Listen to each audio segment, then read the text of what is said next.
Good morning. Good morning. Good morning. So I'm preparing for our next Bible study.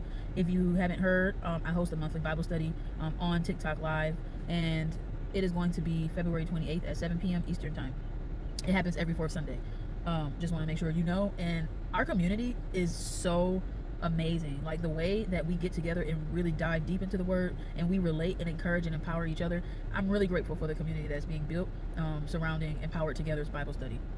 Now, as I'm preparing for said Bible study, so we are in the process of studying Genesis 16 through 21. So if you want to come, get your reading on.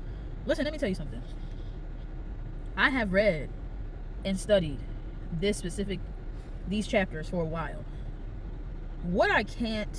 There's so many themes here. And I think that the themes hit so hard because I've seen this happen in present day. Now, I'm not going to go into too much because I don't want to leave everything on the floor and then you're not going to come to Bible study. I want you to come to Bible study, but I'm just giving you a sneak peek of what my thoughts and what the Lord has given me during this reading. Number one, it is okay to question God when He gives you a command. It is okay to say, hey, Lord, I don't understand this. Help me see it your way. Help open my eyes and see what you're calling me to do. I was raised and I was under the preconceived notion that you could not ask the Lord any questions.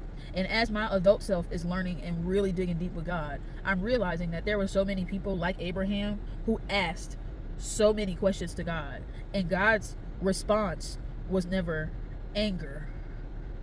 He was patient and He answered their questions. Now, some people, God's response was different because their questions weren't coming from a good place. Their questions was, prideful, self-righteous, whatever. But when you're asking with a good heart for understanding, and God sees that you're obedient and you're trying to be faithful to Him, but you just need a little bit more of, direction. He never got impatient and was like, ugh, why do you keep asking me questions? He did that to some people because of the way, but I just seen so much patience from God when Abraham continued to ask Him about how He was about to destroy Sodom and Gomorrah. Now, the thing is, and this may be childhood trauma, the thing is that I had to realize that the world told me to continue asking someone questions was going to annoy them or whatever. But the truth of the fact is, if God is patient to answer the question so that you can follow Him, somebody's pulling into work and I'm getting all these different lights, so go with me. If God is faithful and patient enough that you can ask the Almighty Creator questions so that you can be obedient to Him and follow what He's asking you to do, what makes you scared to ask somebody else a question? Because if they are not patient enough to answer your question, what they're asking you to do must not be that important. Because do you want me to do it right or do you want me to do it wrong?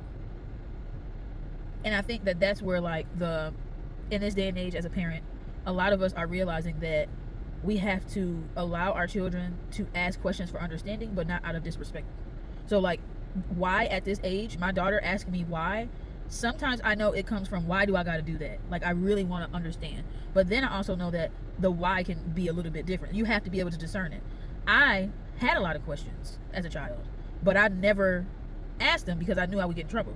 Don't ask me, do what I said, right? So I think at this point, I'm starting to see wow, how do I expect you to really understand what I want you to do and follow this path to obedience if I don't give you the why? If I don't allow you to ask questions when you are truly confused, you truly need a little layer of understanding. Wow. That blew my mind. This is the second fact. Actually, this will be another video.